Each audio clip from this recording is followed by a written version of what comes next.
Hoy estoy en medio del desierto, un lugar donde el tiempo parece haberse detenido, donde el viento no solo recorre la tierra, sino que arrastra historias.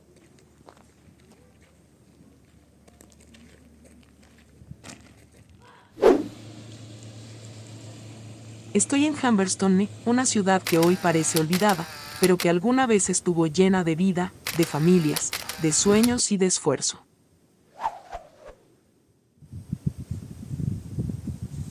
Vine hasta aquí por una razón.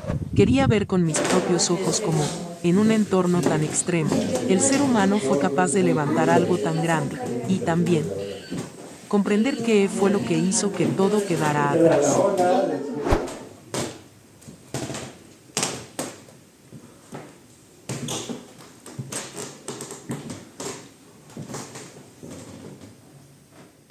Desde el primer momento, hay algo distinto en este lugar.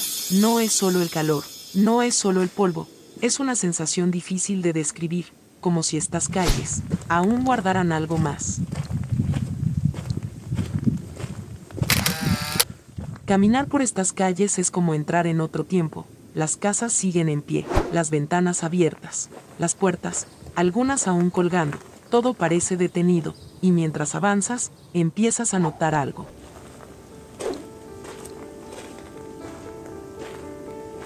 Muchas personas que han venido hasta aquí hablan de experiencias difíciles de explicar, sombras que se mueven sin razón, pasos que se escuchan cuando no hay nada, puertas que se cierran solas. Se habla de una mujer vestida de blanco, que aparece cerca de la iglesia. Dicen que camina sin rumbo, como buscando algo que nunca encontró. Otros han visto la figura de un obrero, un hombre mayor, recorriendo las instalaciones, como si siguiera trabajando, y aunque uno venga con una mirada más racional,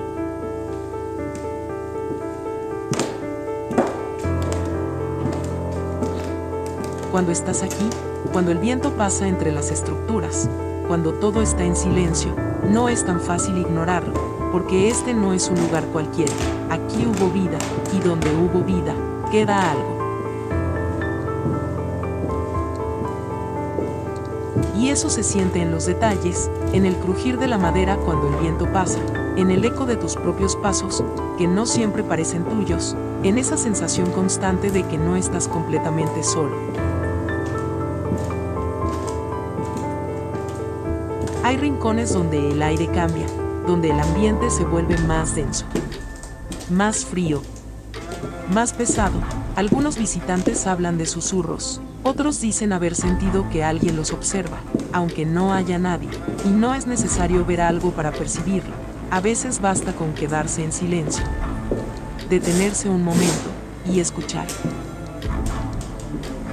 Porque este lugar no solo guarda estructuras, guarda historias, historias de esfuerzo, de dolor, de vidas que quedaron marcadas por este desierto, y tal vez por eso, hay algo aquí que todavía no se va.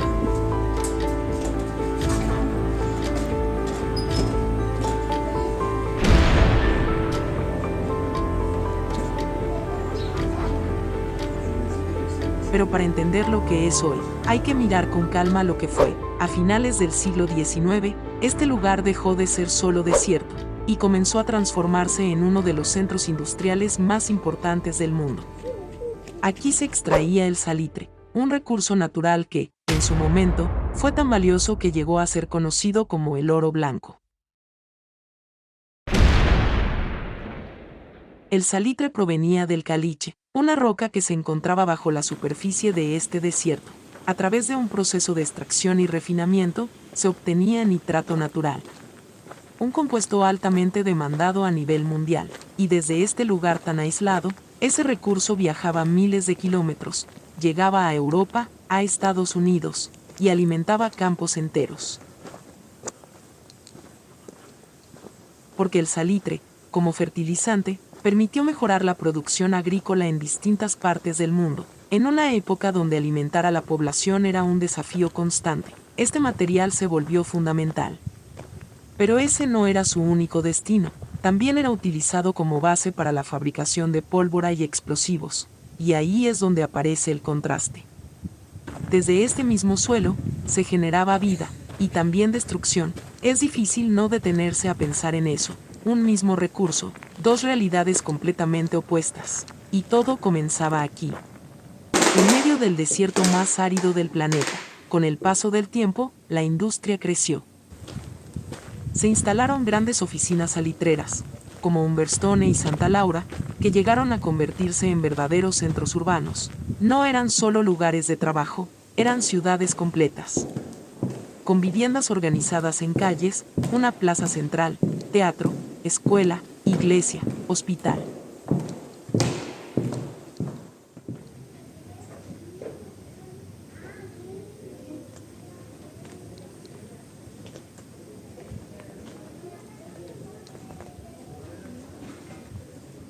Todo pensado para sostener una comunidad en medio de la nada. Miles de personas llegaron hasta aquí, hombres, mujeres, familias completas, desde distintas regiones. Incluso desde otros países, se formó una sociedad única, una mezcla de culturas, de costumbres, de historias distintas, unidas por un mismo propósito, el trabajo del salitre.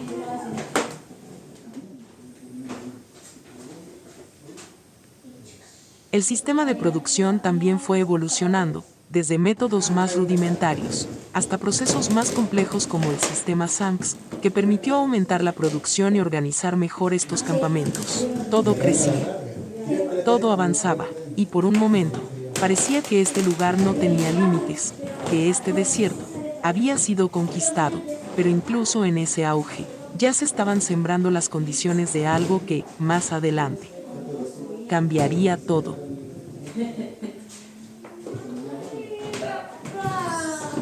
Y aquí es donde todo cambia, porque más allá del trabajo, había vida.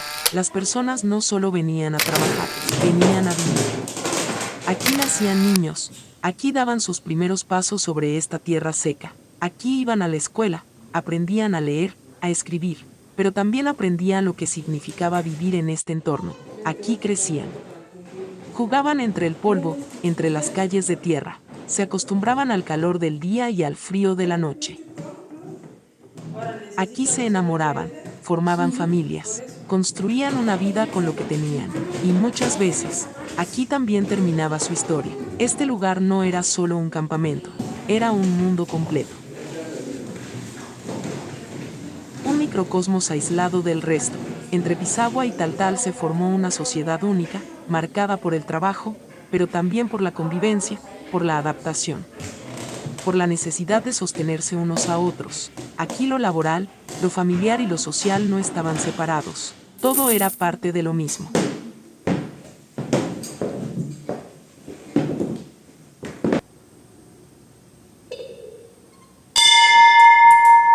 Las viviendas eran simples, construidas con materiales básicos como madera, calamina o adobe, muchas veces sin aislamiento adecuado. El calor del desierto entraba con fuerza durante el día, y el frío se instalaba en las noches. No había comodidad, había resistencia.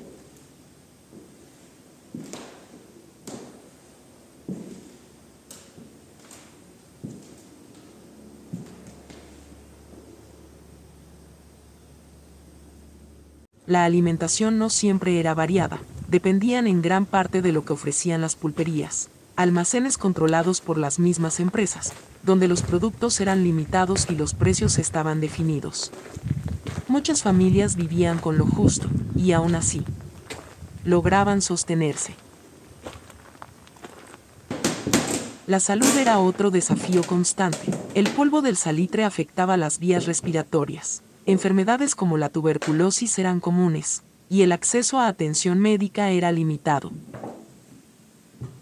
Vivir aquí era enfrentar el cuerpo todos los días, y aún más duro, era el trabajo infantil. Muchos niños comenzaban a trabajar desde muy pequeños. Eran conocidos como matasapos, encargados de romper manualmente los trozos de caliche que no pasaban por las máquinas. Golpeaban una y otra vez, durante horas, como parte de una rutina que no correspondía a su edad, pero sí a su realidad.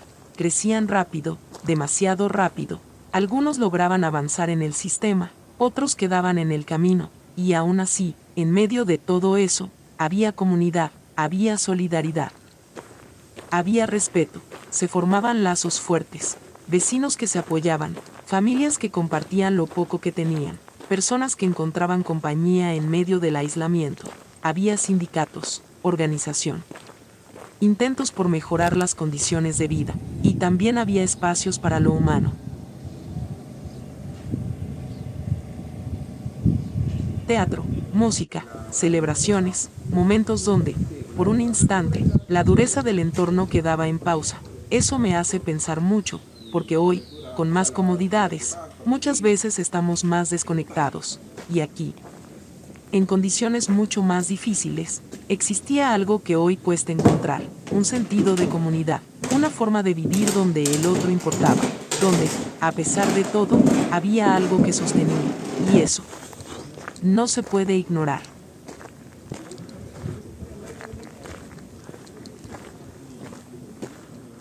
Y en medio de todo eso, también había espacios que daban un respiro. Uno de ellos era el teatro. Cuando entré, lo primero que sentí fue el silencio, un silencio distinto al de afuera. Más contenido, casi respetuoso. Las butacas siguen ahí, el escenario vacío, las paredes desgastadas por el tiempo, pero si te quedas un momento, si dejas de mirar como visitante y empiezas a observar como alguien que intenta entender, es imposible no imaginarlo lleno, luces encendidas, familias llegando, niños corriendo entre los asientos, conversaciones cruzadas antes de que empiece la función.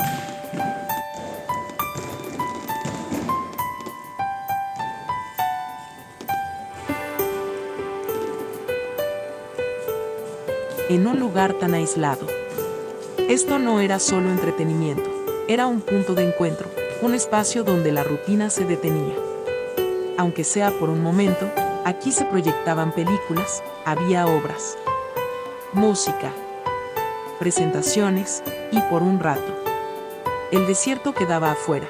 Pensar en eso, en cómo, en medio de condiciones tan duras, se daba espacio para la cultura, para el arte, te cambia la forma de ver todo, porque no era solo sobrevivir, también era vivir.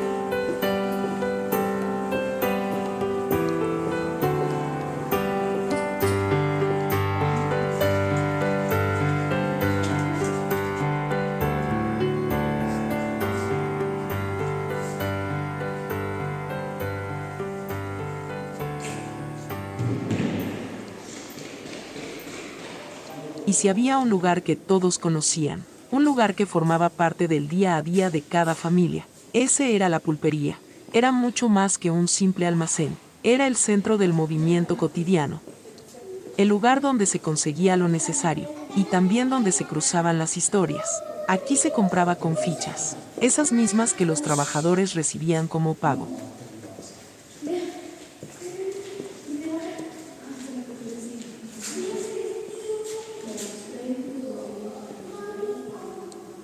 No había muchas alternativas, lo disponible era lo que se llevaba, pero aún así, este lugar tenía algo especial, porque para muchas familias, ir a la pulpería no era solo una necesidad, era salir, era ver gente, era romper la rutina, y cuando uno recorre este espacio hoy, empieza a imaginarlo distinto.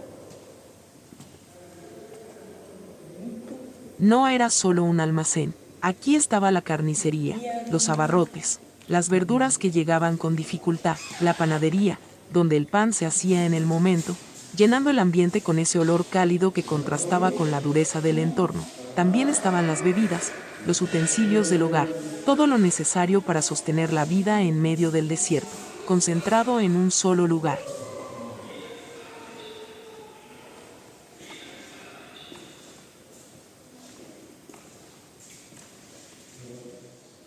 Pero detrás de todo eso, había algo más profundo. Aquí no solo se compraban cosas, aquí se vivía una dependencia total. Muchos trabajadores no recibían dinero, recibían fichas. Fichas que solo tenían valor dentro de este mismo sistema. Eso significaba que todo lo que necesitaban tenía que pasar por aquí. Los precios no los decidían las personas, los definía la misma empresa, y cuando no alcanzaba, se compraba igual, quedaba anotado, se generaba deuda, y esa deuda ataba aún más a las familias a este lugar. No había muchas opciones. Si algo faltaba, simplemente no había otra alternativa cercana. Todo dependía de este punto. Incluso los horarios marcaban el ritmo de la vida.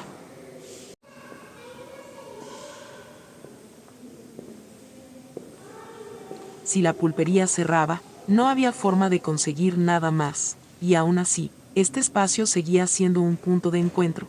Imagino esas filas, las conversaciones entre vecinos, las miradas recorriendo cada rincón. El sonido de las fichas pasando de mano en mano, el movimiento constante, la vida ocurriendo dentro de un sistema que, aunque limitado, lo sostenía todo.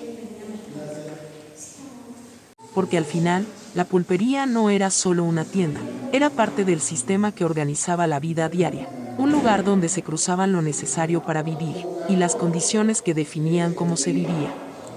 Y aunque hoy solo quedan las estructuras, si te detienes un momento, si observas con calma, todavía se puede sentir ese movimiento, ese ritmo de vida que, en algún momento, lo llenó todo. Pero nada de esto fue eterno.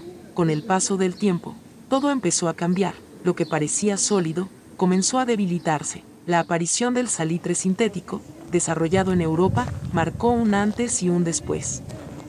Ya no era necesario depender de este desierto para obtenerlo.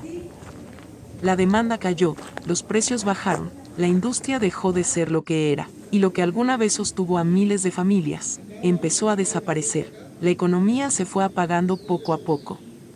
Primero fueron menos trabajadores, luego menos movimiento, hasta que todo comenzó a detenerse. Las máquinas dejaron de funcionar, los trenes dejaron de llegar, las pulperías cerraron.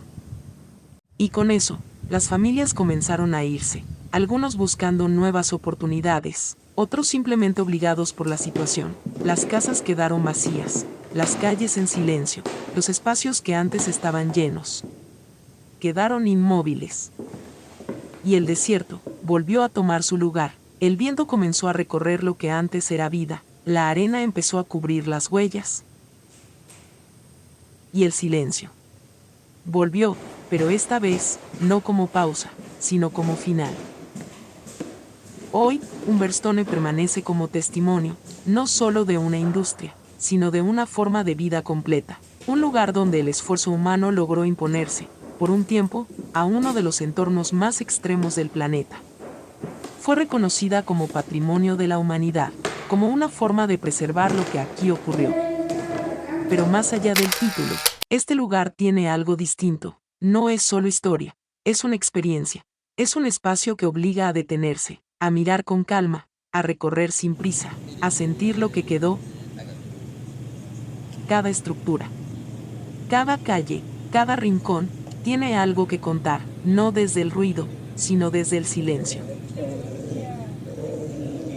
Y aunque este tipo de contenido no es lo que normalmente comparto, sentí que era necesario, porque esto también es parte de la vida, también habla de lo humano, de lo que somos capaces de construir, de hasta dónde podemos llegar, y también de lo que podemos perder. A veces hablamos de volver a lo natural, de reconectar, de vivir más simple, pero también es importante mirar atrás, entender de dónde venimos, aprender de lo que ocurrió, valorar lo que hoy tenemos. Este lugar no solo muestra una historia, te hace pensar, te enfrenta a una realidad distinta, y deja algo difícil de explicar, pero muy claro de sentir, como si, en medio de todo este silencio, todavía quedara una voz, recordándonos que nada es permanente, y que todo lo que se construye, también puede desaparecer.